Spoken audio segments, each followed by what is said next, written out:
Hello guys, तो कैसे हैं आप सब लोग। तो आज मैं आपके सामने आ चुका हूं गाइस इकोनॉमिक्स का नया टॉपिक लेके। तो इकोनॉमिक्स की सीरीज़ जैसे मैंने आपकी शुरू की हुई है कि मैं एग्ज़ाम आने से पहले आपकी पूरी की पूरी इकोनॉमिक्स जो है उसको रिवाइज़ करवा लूँगा गाइस। तो आज मैंने जो टॉपिक उठाया हुआ है वो उठाया हुआ है मार्जिनल प्रोडक्टिविटी थ्योरी गाइस। तो आज हम मार्जिनल प्रोडक्टिविटी थ्योरी को देखेंगे कि इसमें से जो है पेपर में किस तरह के क्वेश्चन जो है पूछे जा सकते हैं। तो मैं आपको एक क्विक रिकैप दूंगा इस मार्जिनल प्रोडक्टिविटी थ्योरी का। पूरी ब्रॉड एक्सप्लेनेशन तो यहाँ पे नहीं दी जाएगी। तो यहाँ पे जो भी है किस तरह का क्वेश्चन जो है इस थ्योरी में से निकल सकता है, मैं उस पर जो है फोकस करने की कोशिश करूँगा गाइज। तो चलिए गाइज, अगर आपको मेरे एफर्ट पसंद आ रहे हैं तो प्लीज़ इस चैनल को लाइक शेयर और सब्सक्राइब करना भी ना भूलें। तो चलिए गाइज, मैं आपको बताऊंगा कि आज किस तरह के क्वेश्चन जो है मार्जिन प्रोडक्टिविटी थ्योरी से पूछे जा सकते हैं। तो पहला क्वेश्चन गाइज जो मार्जिन प्रोडक्टिविटी थ्योरी से निकल सकता है वो यही निकल सकता है कि इसके अलग अलग नाम कौन कौन से हैं गाइज। तो पहला आप याद रखेंगे कि जो मार्जिनल प्रोडक्टिविटी थ्योरी है गाइज उसको थ्योरी ऑफ फैक्टर प्राइसिंग के नाम से भी जाना जाता है गाइज। Very very important. तो ये आपने याद रखना है कि जो मार्जिनल प्रोडक्टिविटी थ्योरी है उसको थ्योरी ऑफ फैक्टर प्राइसिंग भी कहा जाता है गाइज। एक बात आप याद रखेंगे कि जो फैक्टर्स ऑफ प्रोडक्शन होते हैं गाइज उन्हीं की यहाँ पे प्राइसिंग निकाली जाती है। इस थ्योरी में जो है फैक्टर प्राइसिंग निकाली जाती है। जैसे हम प्रोडक्ट की प्राइस निकालते हैं, कोई भी इंडस्ट्री में अगर प्रोडक्ट प्रोड्यूस हो रहा है तो उसकी प्राइस निकाली जाती है, लेकिन यहाँ पे निकाली जाती है कि जो हमने फैक्टर्स ऑफ प्रोडक्शन लगाए हुए हैं, प्रोडक्शन में जो जो जैसे लैंड लेबर कैपिटल एंटरप्रेन्योर ये जो फैक्टर्स लगते हैं एक इंडस्ट्री में, उनकी क्या प्राइस है, उनकी प्राइस को डिटरमाइन किया जाता है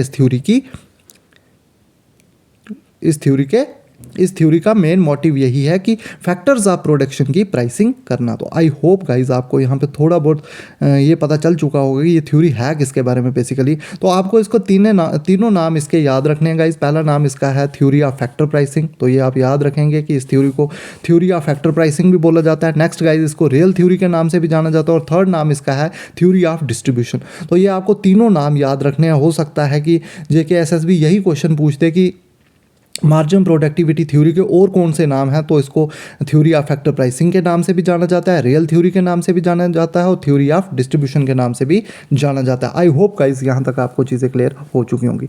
नेक्स्ट स्लाइड पे गाइस हम चलेंगे।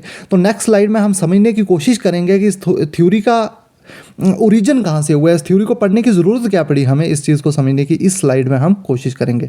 तो demand for factors of production is derived demand. Guys ये बात याद रखेंगे कि जो हमारी जैसे हम कोई प्रोडक्ट कंज्यूम करते हैं, हम मार्केट में गए, हमने प्रोडक्ट कंज्यूम किया, तो हम गए खरीदा और कंज्यूम कर लिया, तो ये डायरेक्ट डिमांड है, ये डायरेक्ट डिमांड है। लेकिन अगर हम फैक्टर्स ऑफ प्रोडक्शन की डिमांड की बात करें, जैसे हम कोई लैंड परचेज कर रहे हैं, हम कैपिटल जो है और या फिर लैंड लेबर कैपिटल जो भी हो गया, तो ये जो चार के चार फैक्टर्स ऑफ प्रोडक्शन है इनको डायरेक्ट कंज्यूम नहीं किया जाता है, इनका कोई और मोटिव है और बाद में ये प्रोडक्ट को जो है बनाएंगे। तो इसलिए जो फैक्टर्स ऑफ प्रोडक्शन की जो डिमांड होती है गाइज वो डिराइव्ड डिमांड होती है। ये बात आप याद रखेंगे कि ये जो डायरेक्ट डिमांड नहीं होती है, ये एक डिराइव्ड डिमांड होती है। ये आपने इस कंसेप्ट में याद रखना है। नेक्स्ट अगर बात करें, नेक्स्ट पॉइंट की बात करें, तो जो सप्लाई है प्रोडक्ट की वो रिलेटेड होती है कास्ट ऑफ प्रोडक्शन से गाइस। जैसे प्रोडक्ट को हम सप्लाई कर रहे हैं तो उसकी प्राइस जो है वो पूरी की पूरी डिपेंड होगी कि उसकी कास्ट कितनी आ रही है। लेकिन जो हमारे फैक्टर्स ऑफ प्रोडक्शन है उनका वो कास्ट पे डिपेंड नहीं करते हैं, कास्ट ऑफ प्रोडक्शन पे डिपेंड नहीं करते हैं हमारे फैक्टर्स। तो कहीं ना कहीं आपको डिफरेंस दिख रहा होगा कि प्रोडक्ट की डिमांड में और फैक्टर्स ऑफ प्रोडक्शन की डिमांड और प्राइसिंग में कहीं ना कहीं आपको फ़र्क दिख रहा होगा। तो यही जो करैक्टरिस्टिक्स हैं, यही करैक्टरिस्टिक्स जो हैं, जो फैक्टर्स ऑफ प्रोडक्शन की करैक्टरिस्टिक्स हैं, ये जो हैं अलग हैं कमोडिटीज़ की करैक्टरिस्टिक्स से। तो इसीलिए हम कह सकते हैं कि इसीलिए जो है फैक्टर्स के लिए एक अलग थ्योरी आई। तो ये थ्योरी थी थ्योरी ऑफ डिस्ट्रीब्यूशन, या जिसको बोल सकते हैं मार्जिन प्रोडक्टिविटी थ्योरी। तो यहाँ से आपको क्लियर हो चुका होगा कि इसीलिए जो है अलग थ्योरी बनी थी फैक्टर्स ऑफ प्रोडक्शन के लिए। तो चलिए आगे हम थोड़ी बहुत इसकी अब आगे जानते हैं। तो आगे हम देखेंगे अजम्पशंस इस थ्योरी के गाइस, बहुत ज़्यादा इंपॉर्टेंट। अगर पहला क्वेश्चन अगर पेपर में अगर मुझे लगता है जहाँ तक कि क्वेश्चन आने के चांसेस हैं वो है अजम्पशंस में से गाइज। आपको एक एक अजम्पशंस को जो है वो याद रखना है, क्योंकि अजम्पशंस में से सबसे ज़्यादा क्वेश्चन आने के चांसेस रहते हैं। तो पहली अजम्पशन की अगर बात करें तो पहली अजम्पशन है कि ये जो थ्योरी है ये बेस्ड है on law of variable proportion guys. तो ये बात आप याद रखेंगे कि जो ये थ्योरी है ये लॉ ऑफ वेरिएबल प्रोपोर्शन पे डिपेंड करती है। नेक्स्ट अगर असम्पशन की बात करें तो ये थ्योरी एप्लीकेबल है लॉन्ग रन में गाइज, ये बात याद रखेंगे। ये क्वेश्चन आपको पूछा जा सकता है कि जो आपकी theory of marginal productivity theory है वो शॉर्ट रन में एप्लीकेबल है या लॉन्ग रन में एप्लीकेबल है गाइज। तो इसका आंसर होगा कि ये लॉन्ग रन में एप्लीकेबल है, ना कि शॉर्ट रन में एप्लीकेबल है। नेक्स्ट अगर बात करें, नेक्स्ट है it is based on perfect competition guys, ये भी आप याद रखेंगे। ये भी आपको पेपर में जो है एमसीक्यू की शेप में पूछा जा सकता है कि जो आपकी मार्जिनल प्रोडक्टिविटी थ्योरी है वो कौन सी मार्केट पे डिपेंड करती है, तो उसकी अजम्पशंस कौन सी है इसमें से। तो आपको ये पता होना चाहिए कि वो परफेक्ट कंपटीशन पे बेस्ड है। तो परफेक्ट कंपटीशन पे बेस्ड है हमारी मार्जिनल प्रोडक्टिविटी थ्योरी। नेक्स्ट अगर बात करें तो factors of production are homogeneous, तो जितने भी फैक्टर्स होंगे प्रोडक्शन के वो सारे के सारे होमोजीनियस एक जैसे होंगे। नेक्स्ट गाइस फुल एम्प्लॉयमेंट की भी बात की गई है, फुल एम्प्लॉयमेंट को अज्यूम करके चलती है ये थ्योरी। नेक्स्ट अगर बात करें तो factors of production are perfect substitutes, कि जितने भी फैक्टर्स ऑफ प्रोडक्शन होंगे वो परफेक्ट सब्स्टिट्यूट्स होंगे। और लास्ट पॉइंट है perfect mobility of factors of production guys. ये 7 के 7 पॉइंट आपको जो है टिप पे होने चाहिए। अगर कोई क्वेश्चन, मुझे जहाँ तक लगता है जो आपके सबसे ज़्यादा चांसेस हैं वो अजम्पशंस में से क्वेश्चन के आने के हैं, तो आपको अजम्पशंस जो है 7 की 7 याद रखनी है। तो एक बार रिवाइज कर लेंगे। लॉ ऑफ वेरिएबल प्रोपोर्शन पे बेस्ड है ये theory is applicable in long run में एप्लीकेबल है। नेक्स्ट अगर बात करें तो परफेक्ट कंपटीशन पे बेस है। नेक्स्ट फैक्टर्स ऑफ प्रोडक्शन जो है होमोजीनियस होने चाहिए और फुल एम्प्लॉयमेंट मान के चलती है ये थ्योरी। और नेक्स्ट अगर बात करें तो factors of production are perfect substitute, जितने भी फैक्टर्स ऑफ प्रोडक्शन है वो सभी क्या होंगे, परफेक्ट सब्स्टिट्यूट्स होंगे। और नेक्स्ट पॉइंट है perfect mobility of factors of production. तो ये 7 के 7 पॉइंट आपको जो है याद रखने हैं अजम्पशंस में। नेक्स्ट अगर बात करें तो नेक्स्ट हम समझेंगे कि ये स्टेटमेंट क्या है इस थ्योरी की। जो ये थ्योरी है ये सही मायनों में बोलना क्या चाहती है। तो according to this theory under perfect competition, तो गाइज ये बात याद रखेंगे, पहली लाइन में लिखा हुआ है कि अंडर परफेक्ट कंपटीशन, तो this theory is based on perfect competition. Price of each factor of production, कि एक फैक्टर ऑफ प्रोडक्शन की प्राइस कितनी होगी, will be equal to its marginal productivity. तो गाइज इससे पहले मैं आपको समझा लेता हूं कि मार्जिनल प्रोडक्टिविटी होती क्या है। तो गाइज इससे पहले आप समझ ले एक स्टेटमेंट कि अगर 10 लेबर प्रोड्यूस कर रहे हैं 100 kg, तो ये आप याद रखें कि 10 लेबर मैंने लगाए, 10 लेबर अगर मैं लगा रहा हूँ वो 100 kg जो है प्रोडक्शन कर रहे हैं। और अगर मैं 11th लेबर लगाता हूँ वो प्रोडक्शन हमें मिल रही है 105 kg। ये बात याद रखेंगे कि अब 10 लेबर हमें 100 kg की प्रोडक्शन दे रहे हैं और जब मैं 11th लेबर लगाऊंगा तो वो 105 kg प्रोड्यूस करके दे रहे हैं टोटल। तो जो हमने 11th एक एडिशनल लेबर लगाया, जो 11th लेबर लगाया, तो उसकी प्रोडक्टिविटी कितनी है गाइज, वो है 5 kg। 105 में से आप 100 को निकाल दो तो पीछे बचती है 5 किलो। तो गाइज आपको ये पता होना चाहिए कि 5 kg हमारी आ रही है यहाँ पे मार्जिनल प्रोडक्टिविटी। और ये थ्योरी यही कहती है कि अंडर परफेक्ट कंपटीशन जो प्राइस होगी फैक्टर ऑफ प्रोडक्शन की वो किसके बराबर होगी, वो होगी जितना वो प्रोड्यूस करेगा। तो आप, मैंने लास्ट ये पॉइंट में लिखा हुआ है गाइज, ये बात आप ध्यान रखेंगे, यहाँ पे मैंने लिखा हुआ है कि जो रिवार्ड है, जो मतलब कि प्राइस होगी, जो सैलरी होगी, जो वेज मिलेगी फैक्टर ऑफ प्रोडक्शन को, वो कितनी मिलेगी गाइस, वो मिलेगी marginal product of factor of production, कि जितना उसका मार्जिनल प्रोडक्ट होगा, जितना वो प्रोड्यूस करेगा उतना ही उसको रिवार्ड देना है। तो गाइस ये इस थ्योरी की बहुत बड़ी क्रिटिसिज्म भी है, क्योंकि हम मेज़र नहीं कर सकते हैं कि उसने कितना प्रोड्यूस किया और कितना उसको हम प्राइस देंगे। तो ये नॉन मेजरेबल है, ये आपको बाद में मैं क्रिटिसिज्म भी बताऊंगा, इसको मेज़र करना बहुत ही मुश्किल है। तो ये एक क्रिटिसिज्म भी है इस थ्योरी का, लेकिन हमें ये स्टेटमेंट याद होनी चाहिए कि ये थ्योरी बोलती क्या है। तो आपको फर्स्ट स्टेटमेंट याद रखनी है, स्टेटमेंट बहुत ज़्यादा इंपॉर्टेंट है कि according to this theory under perfect competition price of each factor of production, कि हर एक फैक्टर ऑफ प्रोडक्शन की प्राइस जो है वो किसके बराबर होगी, मार्जिनल प्रोडक्टिविटी के बराबर। तो जितना उसका मार्जिनल प्रोडक्ट होगा उतनी ही उसकी जो है प्राइस होगी। आई होप गाइज यहाँ तक आपको चीज़ें क्लियर हो रही होंगी। The price of the factor is determined by the industry. Guys ये भी याद रखेंगे, जो प्राइस है फैक्टर्स ऑफ प्रोडक्शन की वो डिटरमाइन करेगी इंडस्ट्री। तो ये भी आपको याद रखना है। नेक्स्ट अगर बात करें, the firm will employ that number of a given factor at which price is equal to marginal productivity. तो गाइज यही मेन एक्सप्लेनेशन है इसकी, कि जो फर्म है वो उतने ही फैक्टर ऑफ प्रोडक्शन एम्प्लॉय करेगी, उतने ही वो लेबरर्स एम्प्लॉय करेगी जितनी उसकी मार्जिनल प्रोडक्टिविटी होगी गाइज। तो जितने वो उतने ही फैक्टर्स ऑफ प्रोडक्शन लगाएगी जितनी उसको मार्जिनल प्रोडक्टिविटी आगे मिलेगी, जितनी उसको आउटपुट मिलेगी उतने ही वो लेबरर्स जो है, उतने ही वो फैक्टर्स ऑफ प्रोडक्शन जो है एम्प्लॉय करेगी। तो गाइज अगर शॉर्ट में मैं कहूँ कि ये थ्योरी क्या बोलना चाहती है, तो शॉर्ट में ये बोलना चाहती है कि जो रिवार्ड होगा, जो वेजेस होंगे, जो भी रिवार्ड जो है फैक्टर्स ऑफ प्रोडक्शन को मिलेगा वो किसके बराबर होगा, वो होगा marginal product of factors of production का। आई होप गाइस यहाँ तक चीज़ें आपको क्लियर हो रही होंगी। तो शॉर्ट में थ्योरी यही कहती है कि जो रिवार्ड होगा वो होगा marginal product of factors of production के equal.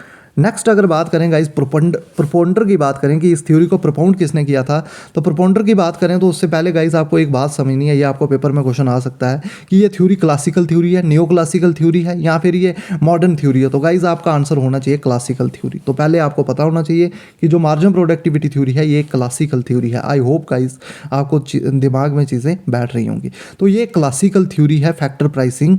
It is a classical theory of factor pricing that was advocated by German economist T.H. von Thunen guys. तो इनका नाम आप याद रखेंगे, हो सकता है पेपर में सीधा सीधा आपको यही पूछ दिया जाए कि इसको एडवोकेट किसने किया था इस थ्योरी को, तो T.H. von Thunen ने किया था 1826 में गाइस, ये डेट भी याद रखेंगे। और इसको बाद में डेवलप किसने किया था, डिस्कस और डेवलप किसने किया था, J.B. क्लार्क। मेन जो कंट्रीब्यूशन इस थ्योरी में था वो था J.B. क्लार्क का, और उसके अलावा थोड़ा थोड़ा कंट्रीब्यूशन जो था वाल्रस, रिकार्डो और मार्शल का भी था गाइस। तो ये सारी बातें आप याद रखेंगे। नेक्स्ट अगर आगे चलेंगे गाइस, हम नेक्स्ट अगर बात करें तो मार्जिनल प्रोडक्टिविटी होती क्या है। तो मार्जिनल प्रोडक्टिविटी को मार्जिनल फिजिकल प्रोडक्टिविटी भी बोलते हैं और मार्जिनल प्रोडक्ट भी बोलते हैं गाइस।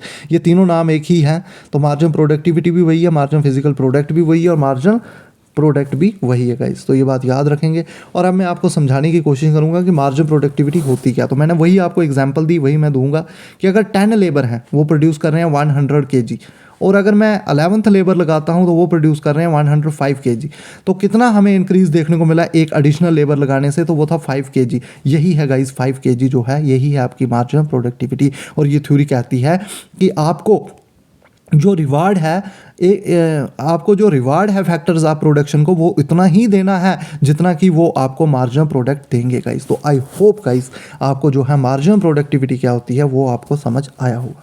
नेक्स्ट अगर बात करें तो एक्सप्लेनेशन क्या है इस थ्योरी की, तो मैं आपको पीछे भी बता चुका हूँ कि इस थ्योरी की जो एक्सप्लेनेशन है वो यही है कि फर्म जो है वो उतने ही फैक्टर्स ऑफ प्रोडक्शन को अप्लाई करेगी, वो उतने फैक्टर्स ऑफ प्रोडक्शन उतने ही इम्प्लाई करेगी जितनी उसको मार्जिनल प्रोडक्टिविटी मिलेगी गाइस। तो आई होप गाइस आपको एक्सप्लेनेशन भी समझ आई होगी। जो क्रक्स है गाइस, मैंने इस थ्योरी का बिल्कुल क्रक्स लाया है आपके लिए। ज़्यादा जो है मैं बहुत लंबी चौड़ी थ्योरी लेके आपके सामने नहीं आया हूँ कि आपको कंफ्यूज करने के लिए। मैंने बिल्कुल क्रक्स लाया है इस थ्योरी का आपके सामने कि ये थ्योरी अक्सर में कहना क्या चाहती है और इस थ्योरी का क्या डिफरेंस है जो प्रोडक्ट प्राइस से, क्या क्यों अलग है ये थ्योरी। तो बस मैंने यही चीज़ें आपको यहाँ पे एक्सप्लेन करनी है और ये क्विक रिकैप है। मैं ज़्यादा एक्सप्लेन यहाँ पे नहीं कर रहा हूँ, सिर्फ एक क्विक रिकैप आपको दे रहा हूँ मार्जिनल प्रोडक्टिविटी थ्योरी का। तो आगे अगर बात करें मार्जिनल फिजिकल प्रोडक्टिविटी की, तो marginal physical productivity, marginal productivity और मार्जिनल प्रोडक्ट, ये तीनों चीज़ें मैंने कहा था एक ही चीज़ है। तो दोबारा यहाँ पे एक्सप्लेनेशन दी हुई है कि increase in output occurred due to the increase in 1 unit of factors of production. तो एक यूनिट फैक्टर ऑफ प्रोडक्शन के बढ़ाने से हमें कितना इंक्रीज मिल रहा है आउटपुट में, वही कहा जाता है marginal physical productivity. Next guys हमें समझना है कि मार्जिनल रेवेन्यू प्रोडक्टिविटी क्या होती है। तो गाइज यहाँ पे आप समझेंगे, जैसे कि मैंने आपको एग्जांपल दी थी कि 10 लेबर हैं वो 100 kg प्रोड्यूस कर रहे हैं और अगर 11th लेबर लगाने की वजह से 105 kg जो है प्रोड्यूस कर रहे हैं, तो जो एक एडिशनल लेबर मैंने लगाया तो वो मुझे 5 kg प्रोड्यूस करके दे रहा है। गाइज अगर 1 kg 100 रुपीज़ का है तो 5 kg कितने का होगा, 5 × 100 मतलब वो 500 रुपीज़ का होगा। तो ये जो रुपीज़ में आ गई बात, ये होती है गाइज आपकी मार्जिनल रेवेन्यू प्रोडक्टिविटी। मतलब एक एडिशनल लेबर लगाने की वजह से आपको कितनी प्रोडक्टिविटी हो रही है इन रुपीस, उसको हम कहेंगे marginal revenue productivity. The additional of total revenue resulting from employment of 1 unit of factors of production. तो एक फैक्टर ऑफ प्रोडक्शन लगाने की वजह से आपके रेवेन्यू में कितना इंक्रीज आ रहा है उसको बोलते हैं मार्जिनल रेवेन्यू प्रोडक्टिविटी। और गाइज ये दो फार्मूले जो हैं बहुत ज़्यादा इंपॉर्टेंट है कि मार्जिनल रेवेन्यू प्रोडक्टिविटी किसके बराबर होती है, ये होती है मार्जिनल फिजिकल प्रोडक्ट, या जिसको मार्जिनल प्रोडक्ट भी बोलते हैं या फिर जिसको मार्जिनल फिजिकल प्रोडक्टिविटी भी बोलते हैं, उसको मल्टीप्लाई कर देना है अपने मार्जिनल रेवेन्यू के साथ। तो जैसे कि मैंने किया कि 5 लेबर को 100 से मल्टीप्लाई किया, तो ये जो हमारा 5 था ये था मार्जिनल फिजिकल प्रोडक्टिविटी और मार्जिनल रेवेन्यू आ गया 100, तो इससे हमें मिल गया हमारा मार्जिनल रेवेन्यू प्रोडक्टिविटी। और guys value of marginal product क्या इसका क्या फार्मूला है, तो इसका है मार्जिनल फिजिकल प्रोडक्टिविटी, कि आपको मार्जिनल फिजिकल प्रोडक्टिविटी को ही मल्टीप्लाई करना है AR से। AR है एवरेज रेवेन्यू और एवरेज रेवेन्यू होता है मार्केट प्राइस ऑफ प्रोडक्ट, तो ये होती है मार्केट प्राइस ऑफ प्रोडक्ट। तो ये दोनों फार्मूले आपके पेपर में पूछे जाते हैं गाइस, इसलिए आप इन दोनों फार्मूलों को अच्छे से ध्यान में रखें। नेक्स्ट अगर बात करें गाइस, तो नेक्स्ट जो है ये आपको एक एक्सेप्शन ही मान ले। ये थ्योरी मैंने आपको कहा था कि ये बेस है परफेक्ट कंपटीशन पे। तो अगर मोनोपोलिस्टिक कंपटीशन होगा, परफेक्ट कंपटीशन नहीं होगा, अगर मोनोपोलिस्टिक कंपटीशन है तो उस केस में क्या कंडीशन होगी, तो उस केस में आपका जो वैल्यू ऑफ मार्जिनल प्रोडक्ट होगा वो ग्रेटर देन होगा मार्जिनल फिजिकल प्रोडक्ट से गाइस। ये बात आप याद रखेंगे कि वैल्यू ऑफ मार्जिनल प्रोडक्ट जो होगी वो ग्रेटर देन होगी marginal of physical product. I hope guys आपको यहाँ पे चीज़ क्लियर हुई होगी। नेक्स्ट गाइस कुछ क्रिटिसिज्म है इस थ्योरी के, ये भी आपको बड़े ध्यान में रखने हैं। तो all units of factors of production are not homogeneous. तो गाइस इस थ्योरी की अजम्पशन थी कि जितने भी फैक्टर्स ऑफ प्रोडक्शन आप लगाओगे वो सारे एक जैसे होने चाहिए गाइस, जो कि इम्पॉसिबल है। एक जैसे फैक्टर्स ऑफ प्रोडक्शन आपको देखने को नहीं मिल सकते, तो इसलिए ये भी एक थ्योरी का जो है क्रिटिसिज्म में आता है। नेक्स्ट अगर बात करें unrealistic assumption of full employment, तो यहाँ पे एक अजम्पशन ली हुई है फुल एम्प्लॉयमेंट की, जो कि गाइस अनरियलिस्टिक है, जो कि होना काफ़ी मुश्किल है। फुल एम्प्लॉयमेंट कहाँ से होगी, हमारे जम्मू कश्मीर में देख लो कितनी बुरी हालात है। तो फुल एम्प्लॉयमेंट जो है एक अनरियलिस्टिक कंपटीशन अजम्पशन है कि ये हो ही नहीं सकता है। तो तीसरी अगर बात करें marginal productivity is not measurable. तो मार्जिनल प्रोडक्टिविटी जो है उसको मेज़र भी नहीं कर सकते हैं गाइस। मैंने आपको बताया था कि प्राइस जो है वो कितनी होगी, जितनी उसकी एडिशनल लेबर की जितनी मार्जिनल प्रोडक्टिविटी होगी, तो उसको मेज़र करना ही बहुत मुश्किल है, इम्पॉसिबल है उसको मेज़र करना। तो इसलिए ये बहुत बड़े फ्लॉज हैं इस थ्योरी के। नेक्स्ट गाइस अगर बात करें तो ये वन साइडेड थ्योरी है, इसने सिर्फ सप्लाई साइड को ही कंसीडर किया हुआ है, तो इसलिए इसको वन साइडेड थ्योरी भी कहा जाता है। नेक्स्ट गाइस मैंने आपको बताया था कि जो ये थ्योरी है ये लॉन्ग रन में एप्लीकेबल है, तो इस थ्योरी ने पूरा का पूरा जो शॉर्ट रन है उसको इग्नोर किया हुआ है। नेक्स्ट अगर बात करें गाइस, तो नेक्स्ट इसने टेक्नोलॉजिकल प्रोसेस को भी नेगलेक्ट किया हुआ है। तो गाइस सबसे ज़्यादा इंपॉर्टेंट आपको होगा कि आप इस थ्योरी की जो स्टेटमेंट है और उसके अजम्पशंस जो हैं और इस थ्योरी को किसने दिया था और थ्योरी के अलग अलग नाम, ये बहुत ज़्यादा इंपॉर्टेंट हो जाता है। जैसे आपको पेपर में पूछा जा सकता है कि मार्जिनल प्रोडक्टिविटी थ्योरी के और कौन कौन से नाम है, तो theory of factor pricing, real theory, theory of distribution, इसको आप ध्यान में रखें। तो आई होप गाइज आपको पूरी की पूरी ये थ्योरी जो है इसका क्रक्स जो है और आपको समझ आ चुका हो, और मेरा ये लेक्चर आपको जो है इस थ्योरी को रिवाइज़ कराने में भी काफ़ी हेल्पफुल रहा होगा। और अगर आपको मेरे एफर्ट्स पसंद आ रहे हैं तो प्लीज़ चैनल को लाइक, शेयर और सब्सक्राइब करना ना भूलें। और हाँ, अगर आपको पीडीएफ चाहिए गाइज, आपको अगर पीडीएफ चाहिए ये वाली पीडीएफ जो मैंने बनाई है, ये अगर आपको पीडीएफ चाहिए तो हमारे टेलीग्राम चैनल को जो है, टेलीग्राम ग्रुप को जो है ज्वाइन करें, तो उसका लिंक जो है मैं आपको डिस्क्रिप्शन में दे दूँगा। तो थैंक्स फॉर वॉचिंग गाइज।